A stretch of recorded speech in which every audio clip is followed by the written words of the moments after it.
Tell me about what your work. I know you work for CBS. Yeah, CBSNews.com. I'm their first ever video blogger. Wow. I have a blog and video blog where I cover social trends and pop culture.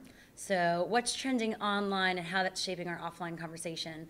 So it ranges from pop culture to, web trends and technology to human interest stories, but kind of the emerging future, and I would say just the new water cooler.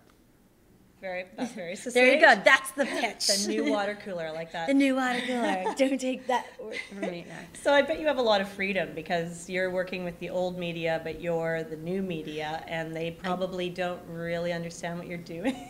They don't. They're like, oh yeah, she's just doing her own little web thing. It was like, just let her go and run wild. And it's like, the kids you while you're having a dinner party, you let them be in the basement. Yeah. That's what it's like. No. I like that analogy. But no, it's interesting because they see definitely the power of it, but they don't really understand it. So they're like, some people feel at this point there's nothing to lose, so why don't we try everything? But on the other hand, there could be some places where you go and they're just like not even willing to test things out.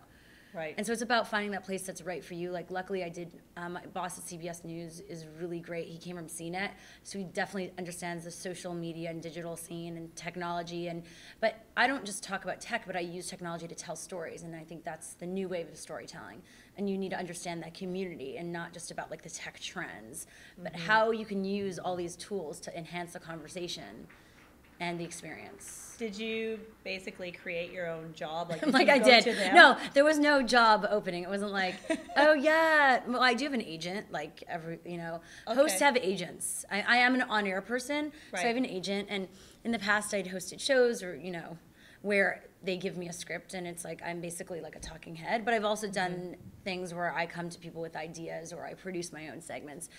But it was one of those things where I really felt there was a need for a network to have a young voice that understands these tools and hopefully at a certain point integrate it into the TV world too, to bridge that gap and bridge the gap between the mediums and the audiences. So I'm humanizing it for everyone. So it just was right timing, my experience in the digital space with, I've worked in digital, but I've also worked with traditional networks, like hosted a show on NBC and DirecTV.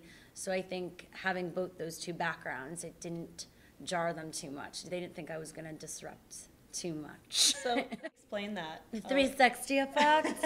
No, where bridge the gap between TV and the internet, saying that like the show might have its hub online, but there's segments that we do on TV, whether it be on the morning show or evening news or an interstitial that either calls back to the website.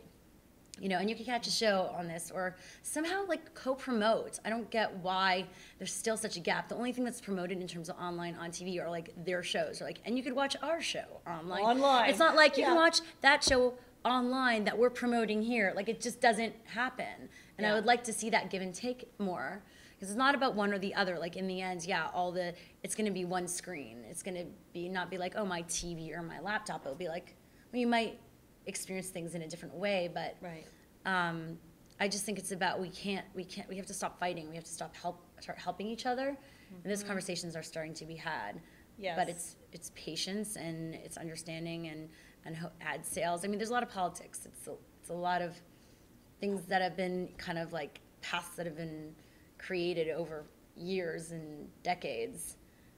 How did you feel when the gentleman from CTV I thought it was up? Cool. I mean, it certainly sparked the room. It was like the room kind of went, ooh, there's conflict. Exactly. Right? It's like a reality show. Even at a conference, you want conflict.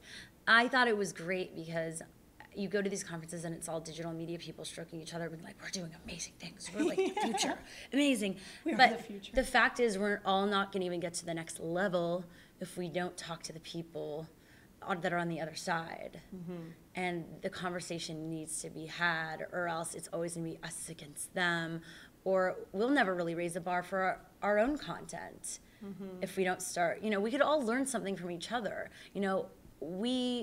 We're doing what we do. A lot of the people that are creating content came from the traditional space. Yeah. Or originally, growing up, they would watch TV, and that's what inspired them to do what they do now.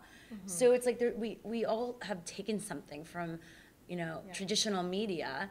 Maybe it's not as relevant for some of us as it is to some other people, but I think that those conversations need to be had. I'm not about like censoring that either. Yeah. Can I jump in?